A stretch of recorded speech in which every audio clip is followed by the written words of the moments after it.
We'll hear argument next today in Case 17-5639, Chavez-Meza versus United States. Mr. Cobberly.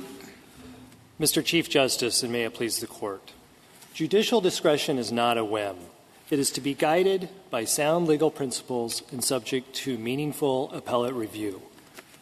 And if appellate review for abuse of discretion is to mean anything, it is axiomatic that there must be a reason for the district court's decision apparent in the record. This is particularly true where Congress has channeled the exercise of a district court's discretion by directing the district court to consider certain factors when making a discretionary choice. As the Court understood in Taylor, a district court in such circumstances must clearly articulate not only that it considered the relevant factors, but how those factors impacted its decision. I suppose you're not arguing that that's true in every case. For example, if the record or the proceedings indicated exactly what the people were talking about, they were debating a particular point, and that would explain it, that would be enough, right?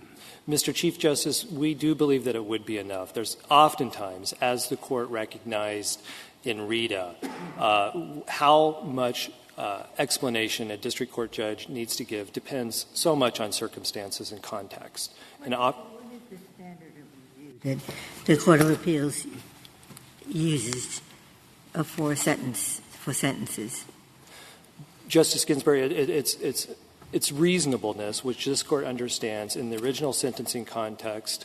I thought that doesn't the statute say 3742 imposed in violation of law? The question is whether the sentence is imposed in violation of law. Yes, Your Honor. And as the Court has understood from Booker through Rita through Gall, ultimately what that means is was the sentence reasonable? And there's two components, the procedural reasonableness and substantive reasonableness. And ultimately this Court has understood that what reasonableness means is did the district court abuse its discretion? But how could that be if the district court sentenced within the guidelines? It wasn't the same range. It wasn't the same point within the guidelines as the original sentence, but it was still within the guidelines. So how could a within the guidelines sentence be imposed in violation of law?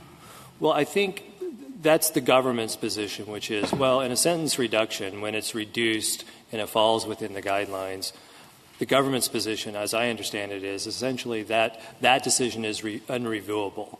And we disagree with that proposition. No matter what, as the Court has made clear in Gall, within guideline sentences, outside guideline sentences, the district court has an obligation to explain the reason for the sentence. And that holds, we believe, in the sentence reduction context of 3582C2. How much of an explanation would be required? Let's say, take this very case. What explanation would have sufficed? Your Honor, we believe that what would have sufficed, I don't want to prejudge the case and tell the district court, I don't want to presume what the district court was thinking, because that's the whole point, is we simply don't know. And so what we're asking is for the Court to apply the rule that is already applied in Rita and Gall, and it's simply sufficient explanation to allow for meaningful appellate review. Suppose a case, not this case, suppose a case where the judge sentenced to the middle of the guideline, of the old guideline range, then the new guideline range comes down and he does the middle of that. Explanation required? In a typical case, Your Honor, I think in that situation, that would be what we're calling a proportional reduction. All things considered, that would be it could be inferred from the record why the judge did what he did. However, I think there are certain circumstances in that particular situation where the judge might need to provide more explanation, and that would be where either party, either the defendant or the government, had made non-frivolous arguments as to why there needed to be something different. But in the typical, in the run-of-the-mill, in a mine-run case, I do believe that that would be sufficient. And there are tens of thousands of these hearings a year? Well, of course, it depends on when the guidelines are changed. Exactly, Your Honor. And I believe the Sentencing Commission estimated that there that this particular amendment, 782, affected over 46,000 prisoners. Should that be a factor in our decision, i.e. the obvious workload on the federal courts? I think or is that something we don't consider? Well, I think it's certainly something you can consider, and I would ask the Court to consider this.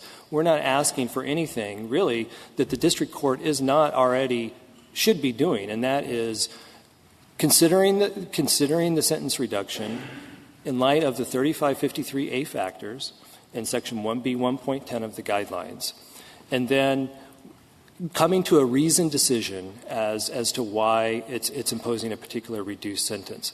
All we're asking for is simply the district court to jot down a few words in most instances as to how that reasoning is. So I don't quite understand in practical terms, excuse me, what that would mean. So what if the court goes through each of the 3553A factors and says, well, you know, as to A, it's a serious offense and it's serious enough to warrant a sentence of 114 months. And we need to have adequate deterrence, and I think 114 months is the amount that you need for adequate deterrence and so forth. Would that be enough?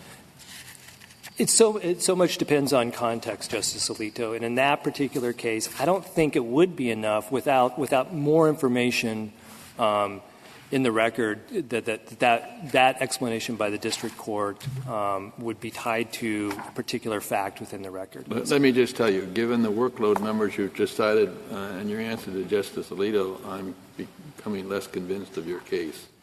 Justice Kennedy, our concern is that a simple check.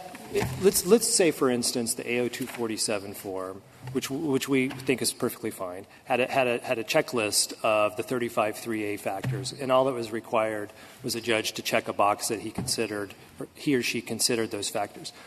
We don't think that would be enough. There needs to be just something minimal in the record. I'm sorry, I just don't understand what minimal means. If you're answering Justice Alito the way you did, which is, I can't imagine needing anything more than a judge saying, I'm going to grant a reduction, but given the seriousness of this crime and what you did, I think whatever number he picks, why that would become unreasonable or subject to more explanation.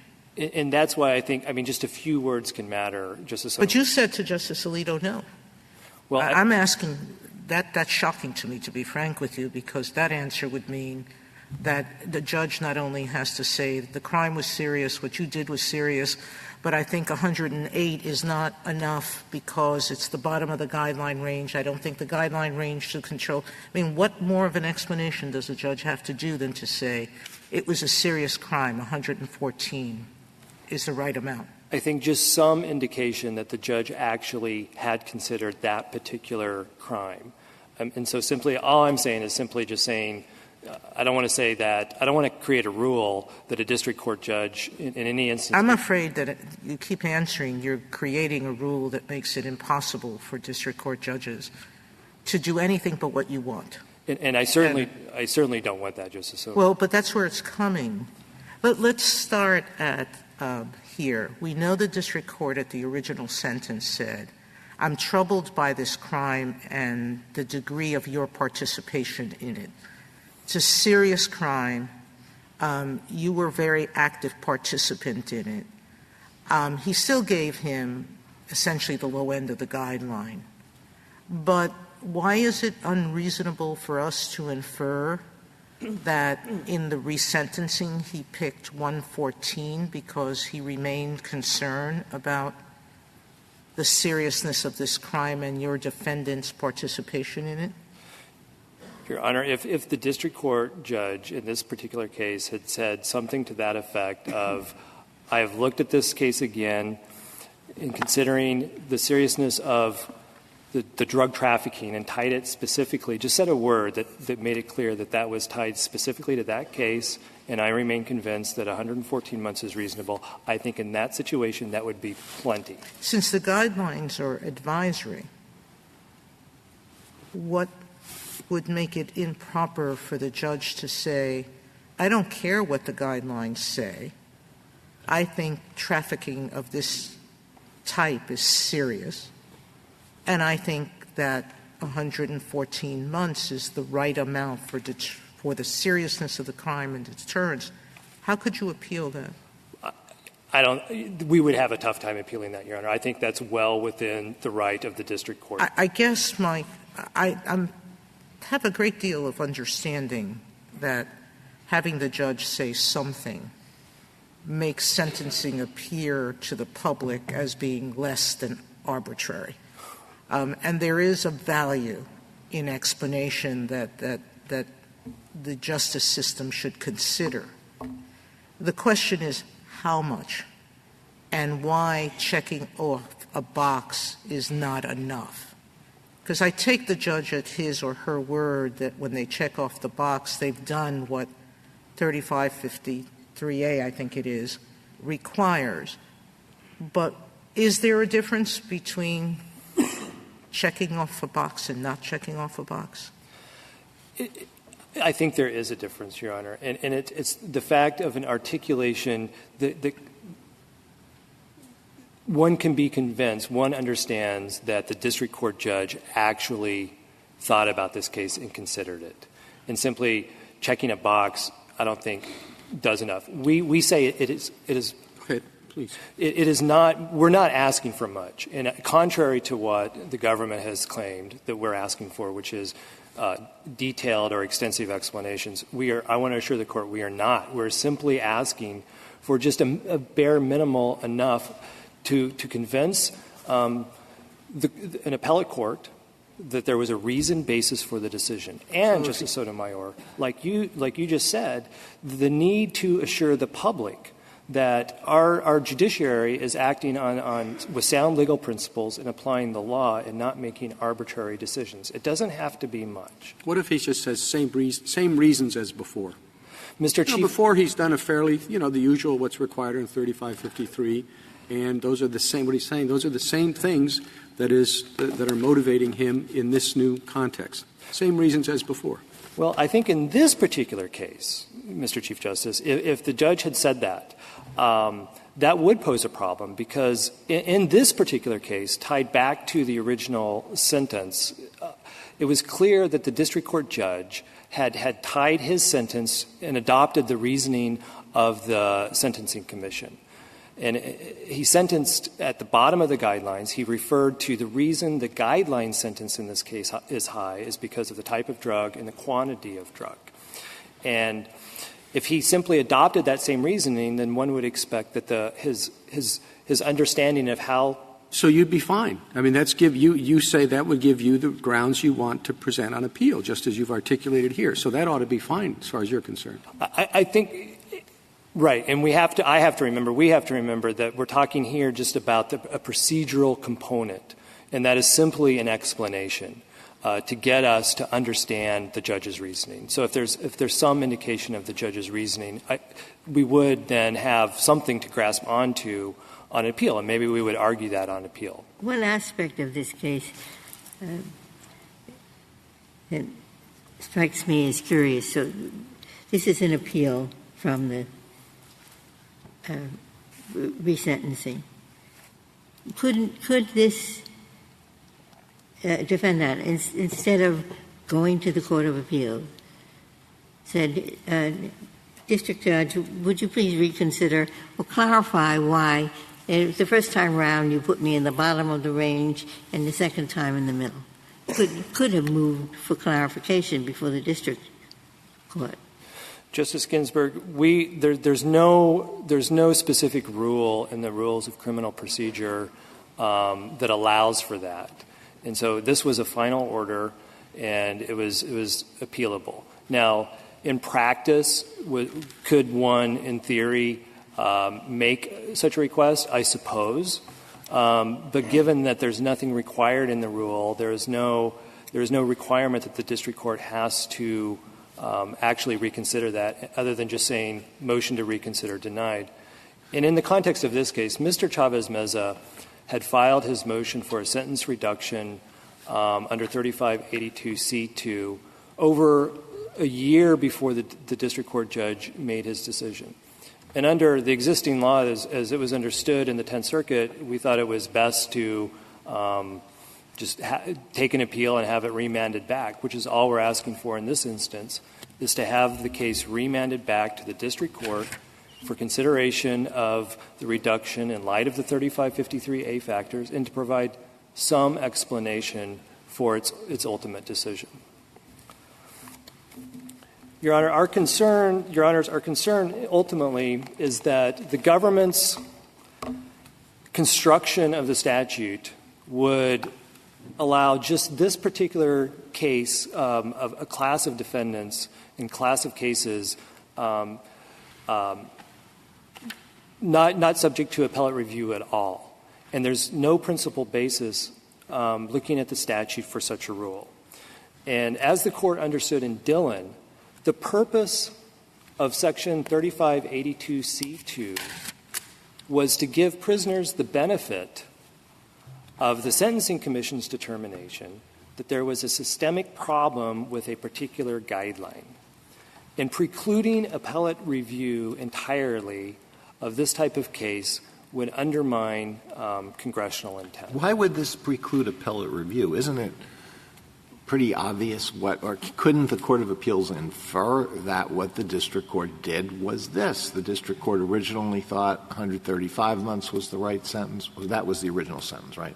135? Yes, Justice. All right. And so the district court thought, well, the range was lowered, and so I'm going to go down to 114.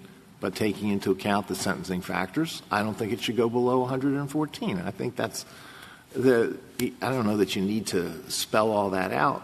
And if that's what the Court said, would that be sufficient? And if that would be sufficient, why can't there be appellate review just as based on what was done here?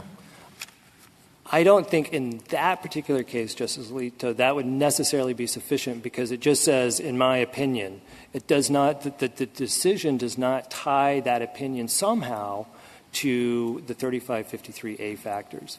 Well, why doesn't it tie it to the 3553A factors? There isn't an algorithm that tells you how to put those factors together or to quantify each one. It's the judge takes into account the various factors, the seriousness of the offense, deterrence, and so forth, and says, this is the right number.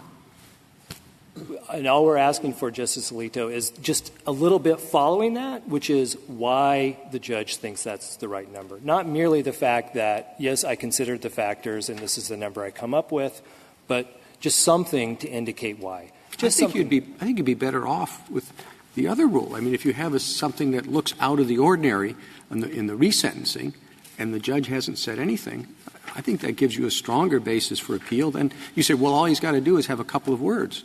Well, a couple of words and then you're out of the appellate court. But if he doesn't say anything, you've got a stronger argument. He hasn't justified it. It's not that there's no basis for appellate review. It's that you have a strong case because nothing's on the record to support what has been done. And that's exactly the position we're in because there was nothing in the record and we felt like we had a strong case on appeal to say at least give us something. We were precluded from trying to – the problem here is – but it depends on the range of the departure. In other words, if whatever you think is what it should look like or the norm, you mentioned in your brief an argument about where you thought it should be proportionately, and if it's out of whack and nothing is said, it seems to you have a stronger case, then what you've suggested is what you lose if he puts in just a few words that shows that he considered the pertinent factors. Well, the concern here is ultimately with ensuring the integrity of the process, Your Honor, and making sure that there was some reason that was given. And when there is no reason given, the public, and frankly my client, lacks confidence that that decision was actually made on the sound basis of law as opposed to — Well, what is he supposed to say? He did give reasons. He says, having considered such motion, that's your motion, and taking into account the policy statements set forth at U.S. Sentencing Guideline 1B1.10, and the sentencing factors set forth in 18 U.S.C. 3553A, to the extent they're applicable, I reduce the sentence to 114 months. All right? He gave a reason. That's the reason. Now, what else is he supposed to say? Well, Your Honor, we disagree that that's actually a reason. What else is he supposed to say? What else we believe he is supposed to say is because because of the particular nature of the crime here that I don't want to tie it to this particular defendant, but the defendant was involved in drug trafficking. There's been cases where similar to ours, they've been remanded back. The district court provides a simple sentence such as, given this defendant's recidivism and his wrapping up two young innocent women in this crime, I find that we have in the record what he did. That isn't a problem. And judges do when they choose. That's why I've never understood the part of it. What they do is they look at the crime and they look at the defendant and have a range here, and they select the point that they think is appropriate. What else can you say besides that? Something, Your Honor, that ties it as to why they think it's appropriate. Well, I don't know why they say. I've seen a lot of cases. I see I look at the conduct, I look at the defendant, and this is what strikes me as appropriate. And now, what else? I mean, you could not tell that's the truth of the matter. So what else can he say besides that is truthful? How he or she can actually consider the 35. He says, I considered it. But how do you consider it? What you do is you read it and you think about it. What else? Something tied to the particular facts of the case. So is what you're saying, Mr. Cubberley, essentially that the judge should say any lower sentence would not meet the seriousness of this crime? I mean, I think that would be helpful, Justice Kagan, but I'm not sure that actually, those words either would actually get to our point, which is that there needs to be something that the public can be confident that the judge actually considered this particular case. Well, that's this crime. The judge is saying, I've looked at this crime, and I can't imagine, given the seriousness of this crime, going below 114 months. That would be a close call, Your Honor. And it's just simply something that allows the defendant and allows the public to understand that, yes. I don't understand why that would be a close call. I mean, what else are you supposed to say other than, I can understand why you want the judge not just to check a box. I can understand why you want the judge to say, I've looked at the seriousness of this crime. I think it going below 114 months would not be in keeping with the seriousness of this crime. What else do you want a judge to say? Something about the seriousness of the crime tied to the particular facts of that crime to ensure that the judge is actually considering and making a reasoned decision based on. You seem to be having some kind of a presumption that the reduction should be proportional. So if the original sentence was at the low end, the reduced sentence should be at the low end. But what statutory provision requires proportionality? Thank you. Justice Ginsburg, our argument regarding proportionality, we're not arguing, I want to make clear, we're not arguing that there should be a proportionality. We're simply recognizing that when there is proportionality, and the record is silent, we think that in the mine run of cases, one can rest assured that the district court judge here simply applied the exact same reasoning that it applied at the original sentencing context to the amended guidelines range. So, for instance, if someone was sentenced at the top end of the guidelines, there was no new information that was presented by either party in the sentence reduction motion, and the district court judge, in a silent order, adjusted the sentence to the top of the amended guidelines range, we think that would be sufficiently clear in the record. But I think a lot of your objection, Frank, a lot of the appeal of your objection is the boilerplate. What if the judge had actually, written it out? I mean, it seems the way you're saying it, the actual language, he says, I've taken into account the policy statement, I've taken into account those factors. To the extent they're applicable, this is what I think. I think if you had seen that in order, written out, based on what you've said, that would seem to be sufficient.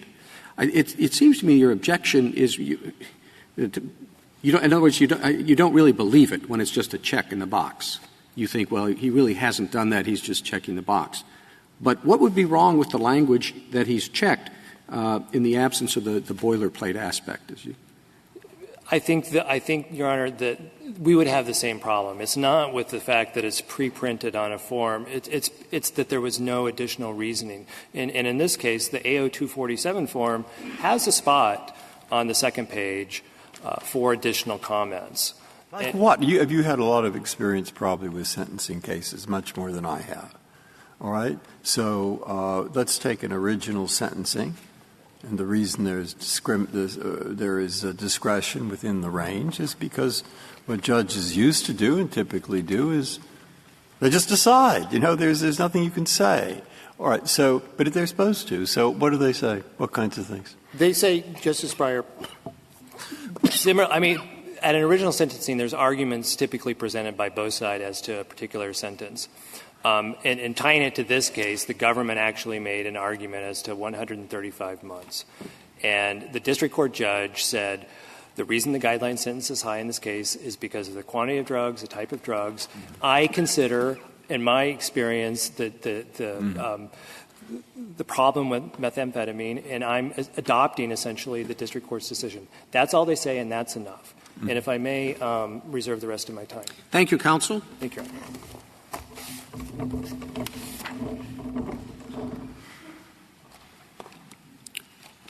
General Rosenstein. Thank you, Mr. Chief Justice, and may it please the Court. There are three reasons why this Court should uphold the district court's discretionary decision to grant a sentencing reduction and to impose a new sentence in the bottom quartile of the applicable sentencing guideline range. The first reason is about judicial integrity. When a federal judge issues an order stating that the court considered the relevant statutory factors, appellate courts presume that the district court did precisely what it said. The second reason is the background principle. In the absence of a statutory mandate, federal judges are not required to provide reasons for imposing a sentence within the lawful range. And the third reason is the statutory text. Congress chose not to deviate from the background rule and require a statement of reasons for a sentence reduction motion under Section 3582C2, in contrast to the express requirement in Section 3553C, and this Court should respect Congress's judgment. What if the judge has had 600 of these resentencings? Every time just checks the box. 600, he's done nothing but check the box, and the results are a little up. Sometimes it's high, sometimes it's low. You can't really tell why. Do you have the same position? Your Honor, we believe that the premise there that the district court is merely checking a box is a mistake. The form reflects what the district court is required to do by statute. And so there's no reason to presume here that the court is checking a box and not actually doing even if he's done it 600 times, never done anything but check the box. You still presume that he's giving the careful consideration in each of those cases? Well, in no case, Your Honor, is the court merely checking a box. The court is checking a box indicating whether it's granting or denying the motion.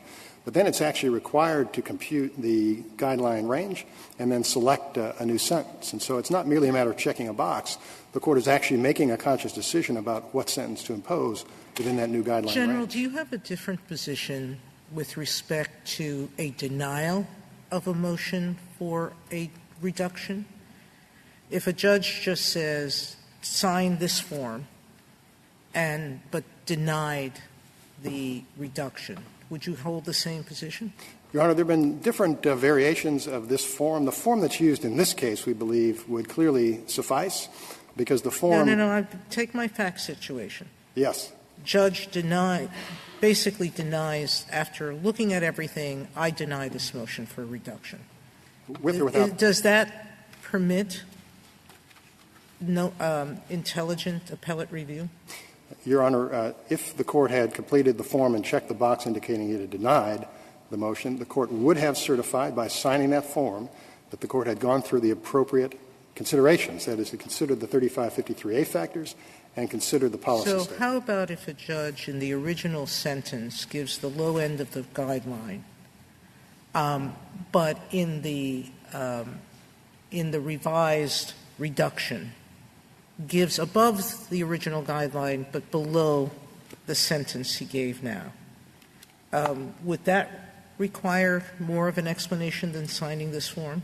No, Your Honor, we don't believe it would, because that would be a lawful sentence within the guideline range specified by the Commission and would reflect, as this Court said in Rita, the presumption, pardon me, that in the typical case, the Court has determined, essentially has adopted the reasoning of the Commission and has done what the judge is supposed to do. The one thing I hate about absolute rules in this area, dislike intensely, is that why shouldn't we trust the Court of Appeals to determine how much information it needs or doesn't need to give meaningful appellate review? Some courts have said, if you refuse to depart completely, you should explain why. Others have said, but if you don't and you pick a sentence within the guidelines, we will infer that you've said enough if you sign the form. Others have said you should always give a little bit more. Another category of Court of Appeals have done what the Tenth Circuit has done, but I think there's only two that have done what the Tenth Circuit has said. Why isn't it always up to the Court of Appeals to determine how much it needs to determine whether adequate review can be given? Well, Your Honor, this Court in Gall indicated that with regard at least to departures, courts of appeals may but are not required to impose a presumption of reasonableness. But with regard to the issue of what the Court of Appeals is required to do, I think, Your Honor, you're correct.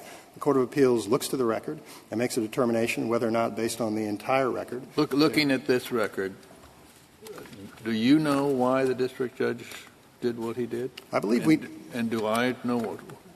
I'm not sure why the district judge did what he did. I could guess. Justice Kennedy, I believe we know just as well following the sentence reduction motion as we did following the original sentencing. And, in fact, if the Court looks to the joint appendix at page 26, the original sentencing hearing, which I believe is a typical sentencing hearing, the district court said that it had considered the appropriate factors and selected a sentence of 135 months.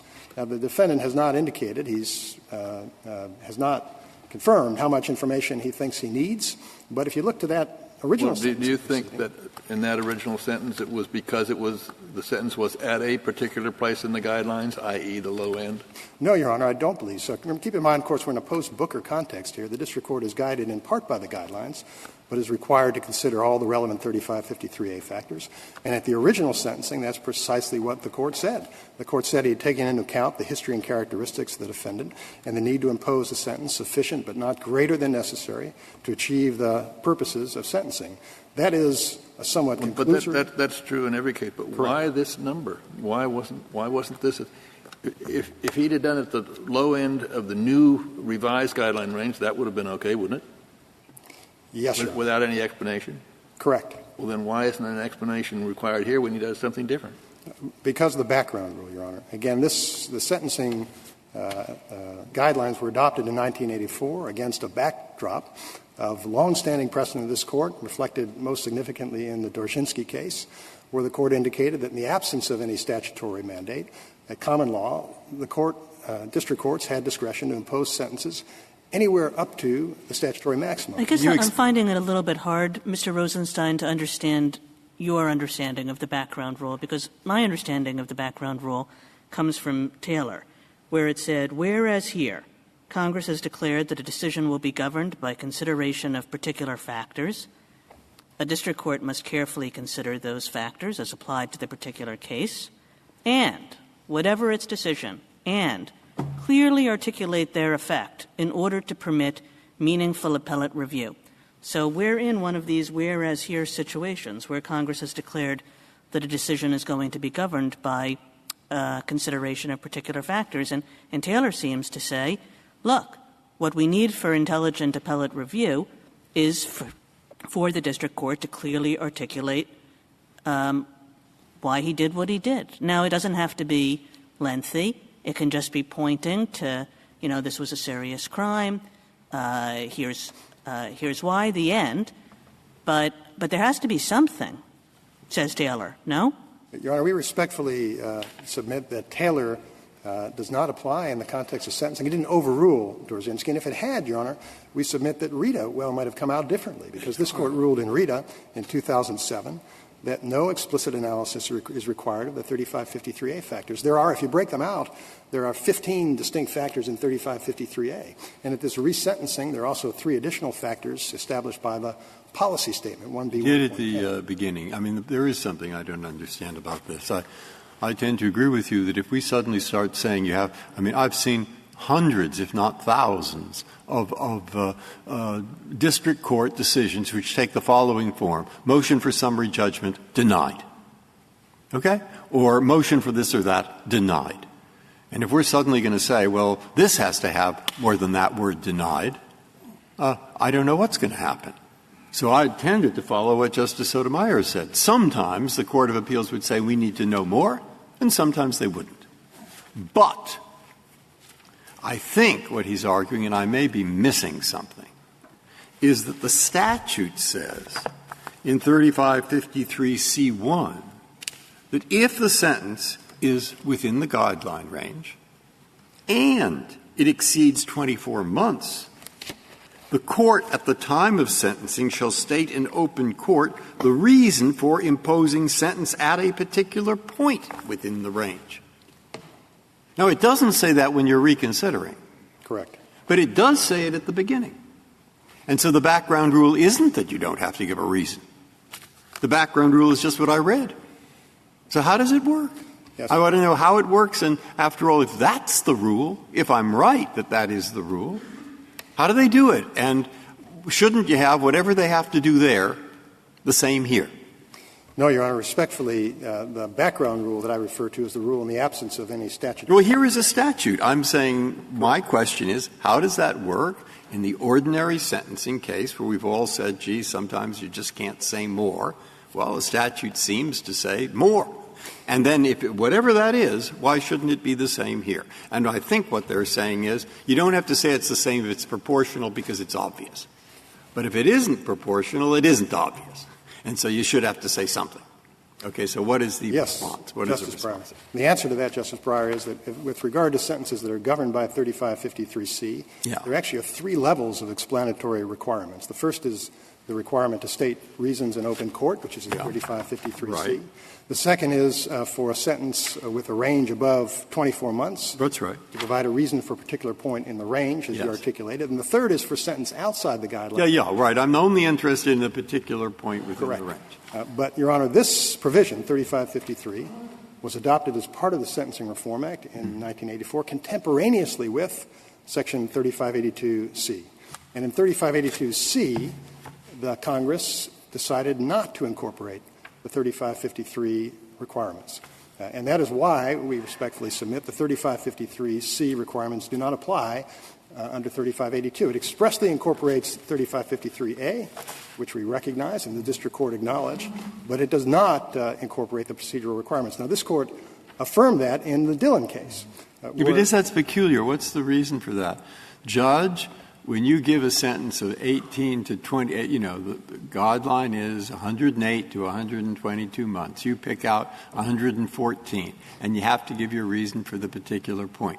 But if you do precisely the same thing on resentencing, you don't. But why? And the answer, Your Honor, as articulated by this Court in Dillon, is that we are not at a formal resentencing proceeding here. We are at a motion for a reduction, which is, this Court recognized in Dillon, is not governed by the constitutional or remedial holding of Booker. It's an act of congressional lenity or legislative grace, and Congress, in enacting that provision, was entitled, we submit, to permit the Court to do it in an expeditious way. So assume there wasn't a form, and that the judge's real reason was that he thinks blacks who commit this kind of crime should be punished severely. How are we supposed to know or check, or the public know or check, that racism didn't play a part in this? I'm not assuming that any judge would do this, but I'm assuming some impermissible motive is at play. If we don't have any statement by the judge of what he or she is doing or some basic reference to why, How do we know? And, Your Honor, I would give two answers to that. The first is that no matter what the judge says, you never know what the judge is thinking and doesn't articulate.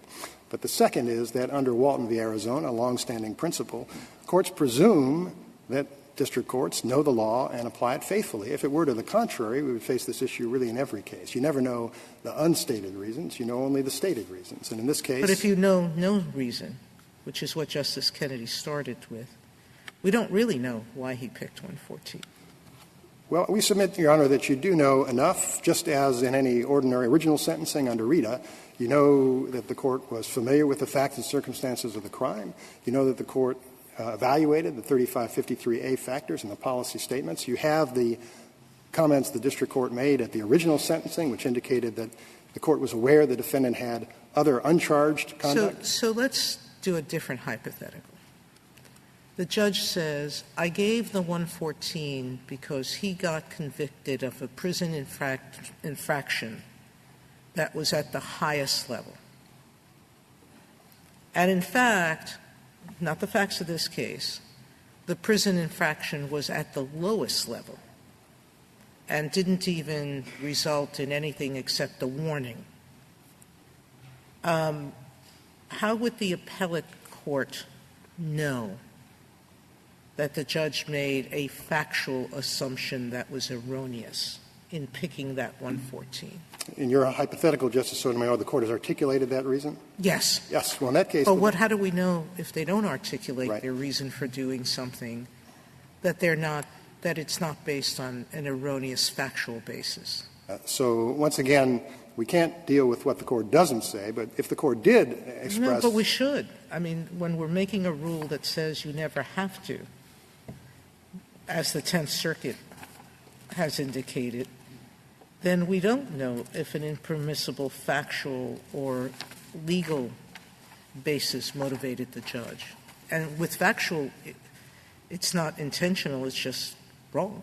If there were any evidence in the record, Justice Sotomayor, to indicate that such an error had been made, the defendant would be permitted on appeal to argue procedural unreasonableness, just as this Court contemplated in Gall. If your position prevails, why would any district judge ever say anything about why his position on resentencing? We don't presume, Your Honor, that district courts are motivated solely by the desire to avoid appellate review. I believe a district court, as was contemplated in the Rita opinion, it depends on the circumstances. A district court can make its judgment whether or not it believes that the facts are such that it merits a more detailed opinion. But if it's a routine, typical run-of-the-mill case, as this one was, and the court looked to the original sentencing where it had said very little, we believe it's appropriate under these circumstances for the court to impose the appropriate sentence and simply say to consider the factors. Well, a judge who under what circumstances would a judge who did just that be subject to reversal? It would depend upon the record, Your Honor. As in all cases, the appellate court would look to the entire record. Given the presumption of regularity, which we submit is accorded in all cases, the defendant who appeals this would have to identify some error in the record, something that would merit appellate review. Well, like what? I'm saying the judge doesn't say anything, and you say the presumption is that he adequately considered all of the factors and all that.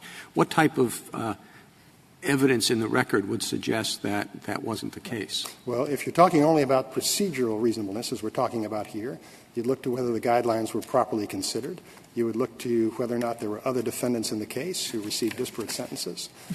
You'd have to find something in the record that indicated that there had been some impropriety in the sentencing proceeding. So as I understand it in this case, let's say there are any number of choices, but let's say there are three choices. One, the judge just kept the original sentence. Two, he put it at the low end of the guidelines. Three, he put it at the high end of the new guidelines, but no greater than the earlier sentence. Any one of those is okay? Any one of those is okay, Your Honor, as long as there's no reasons required. Well, the reasons are required. The Court is required to apply the 3553A factors in the policy statement. But in the absence of any indication the Court had failed to do that, we submit that that would suffice even in an original sentencing under Rita. But in all of the circumstances on the revised, after the sentencing guidelines have been revised, in my three alternatives, In none of those cases is any reason required. In all cases, the court is required to have reasons premised on the statement. None of those cases need the court state his reasons under your view for the resentence. In none of those cases would it be required to cite a specific reason for a sentence within the guideline range. That's correct. And your understanding where the language that I read you in Taylor, where it said that there is some necessity to state some amount of reasoning, what do you think that applies to? Your Honor, we believe that the Taylor case is not generalizable. And as this Court said in Rita, the amount of explanation required under the guidelines depends upon the circumstances. If it were otherwise, then we submit. But is Taylor just about the statute in Taylor? Is that all it's about? Because certainly Taylor seemed to suggest a broader rule. It said, whereas here Congress has directed a district court to consider particular factors, in order to have effective appellate review, we need some brief statement about why the court has come out the way it has based on those factors. So we believe, Your Honor, there are two answers to that. The first is that if you look to the concluding paragraph of the Taylor opinion, the court indicated that the trial court in that case relied on factors that were unsupported by the record. So the record itself actually indicated that there was an error that was made by the district court in Taylor. But with regard to the issue of what factors need to be considered, that is ultimately an issue we submit of legislative intent. And in this case, in Section 3582, Congress decided to permit an expedited process and not to require all the procedures that Congress created for original sentencing. There's another statutory section, which is 3583E, which directs courts to consider the 3553A factors, these same factors that are involved in this case, when terminating periods of supervised release. Do you think a judge can terminate a period of supervised release and send somebody back to prison without any statement of reasons? Your Honor, hypothetically, the court would be permitted to do that only if the record were sufficient. I'm sorry, hypothetically what? Well, in some cases, Your Honor, the record might be clear as to what the basis was, but certainly there would have to be a basis for the court to make that decision. Well, a basis, but the question is, do you think that the court has to state reasons to send somebody back to prison under 3583E? Your Honor, I don't have the language in front of me. I apologize. It doesn't say anything about explanation, so I'll give you the relevant things. Right. It basically says you have to consider the 3553A factors, but then it does not say that you have to explain anything.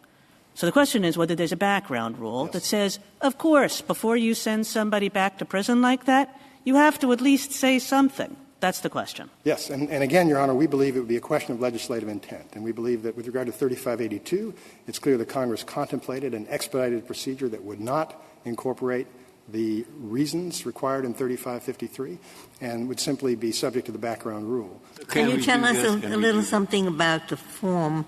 What was the genesis of that, this administrative office form, AO 247? Correct, Your Honor. How did that come to be?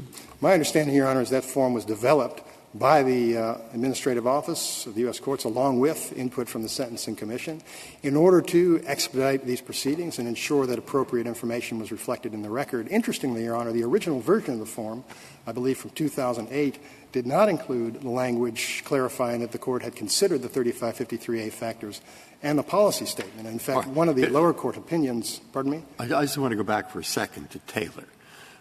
My understanding is that Taylor is speaking generally in 1988, and it's considering the Speedy Trial Act.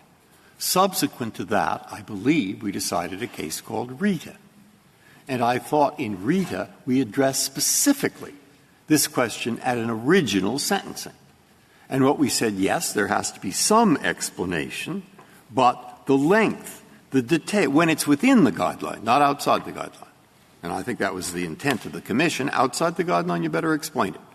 Inside the guideline, in this range, it says that the statute or precedent does not insist upon a full opinion in every case. The sentencing judge should set forth enough to satisfy the appellate court that he has considered the arguments and has a reasoned basis. But the length, the detail, the content, even when to write, is basically up to the judge. then when the judge does that, if the appellate court needs more, it can ask for more. Now, I thought that was what Rita, but I haven't looked at it in a long time. So I thought that's what Rita was saying. And but there's nothing. Is there anything wrong with that? No, Your Honor, and I believe that's consistent with Taylor in this respect, and that is that the principle. Well, I hope it was consistent, but if it wasn't consistent, it is the later case and does deal specifically with sentencing guidelines as opposed to dealing with the Speedy Trial Act. Yes, Your Honor. And I think the point of commonality is that the principle of Rita is that if the district court is acting within the normal range, the typical case, less explanation is required. When the court is doing something unusual, outside the norm, more of an explanation is required. Taylor, of course, is a binary choice. The case is dismissed either with or without prejudice. Here we're talking about a range where the courts have established that any selection within that range could be a reasonable sentence. Well, that's true, but this case involves what the petitioner calls a disproportionality, that at the first instance you're at the low end of the range, and at the second instance you're no longer at the low end of the range. And so the question that Rita raises is, in a case like that, is something a little bit more required so that the judge says, you know what, I don't want to be at the low end of the range given this new range because of the seriousness of the offense. And the judge doesn't have to do that at length, as Rita said. Maybe the judge doesn't even have to do it in writing, as long as the judge says something to give both the defendant and the appellate court some understanding of why the judge is doing what the judge is doing. Yes, Your Honor, and we respectfully submit that there is no magic to this concept of proportionality. This is not something that the defendant has rooted in any statutory requirement or even in any judicial finding. This idea that it needs to be proportional is simply something that they're trying to sell to the court, but we submit really shouldn't be. Well, it raises a question, don't you think? No, I do not, Your Honor. And the reason I do not is because the principle here is that the guidelines are only one relevant factor. If we were in a Booker world, perhaps it would have more significance. But in a post-Booker world, it's clear that that district court, in choosing 135 months, was not merely saying, I will always pick the lowest possible. Quite right. And that's why the court can say, I don't want to go with the lowest point in the new range. And that's absolutely the prerogative of the district court. But the question that the petitioner raises is just whether the judge has to say, I've thought about this question, and I don't want to be at the low end of the range anymore because of the seriousness of the offense or because of something else. Correct, Your Honor. It just seems it's a minor requirement, but one that seems as though it would help the appellate court quite a lot to know why the judge had chosen a sentence that was no longer at the low end of the range. But I believe, Your Honor, that if you were to look at Rita, the challenge that they're posing here really would undermine the premise of Rita, which is that for a typical sentence where the court chooses a point within the range, there is no requirement for detailed elaboration of the reasons. And why would more be required in 3582, which this Court has indicated in Dillon actually is an abbreviated proceeding, not subject to Booker? Why would the Court require more under 3582 than it would under 3553 at an original sentencing? So we respectfully submit that that's essentially what the defendant is asking the Court here to do, is to expand the explanatory requirement, not only to the Rita standard, but even beyond it. And I think if the Court were to look to the original sentencing in this case, as I indicated, I believe that would not satisfy the defendant. In fact, they have indicated in their reply brief that even the one sentence the government proposed, the clarifying sentence we proposed in our brief at page 40, the defendant in their reply brief at page 19 indicates that would not be sufficient for him. So we really don't know what type of detail would be satisfactory, but we respectfully submit that if you were to take their argument to the logical extreme, it would require in every case for the Court to address every conceivable factor, of which, as I say, if you break them out, there are 15 just in 3553A, 3 additional factors added by the policy statement. And so we believe, Your Honors, that what the district court did here is more than sufficient. The Court made clear on the record that it had considered the relevant factors under 3553A. It had considered the factors in the policy statement. The Court was familiar with the case by virtue of having handled the original sentencing and imposed a sentence that is reasonable and for that reason should be upheld. If there are no further questions. Thank you, counsel. Thank you, Your Honor. Mr. Coberly, you have 4 minutes remaining.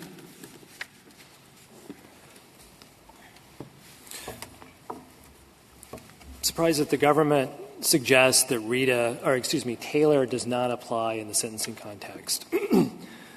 The times this Court has relied on Taylor, it has been in the sentencing context.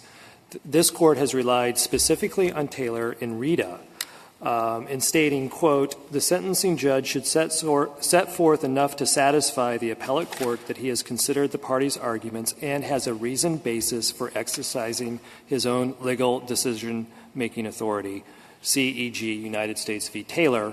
Nonetheless, when a judge decides simply to apply the guidelines to a particular case, doing so will not necessarily require lengthy explanation.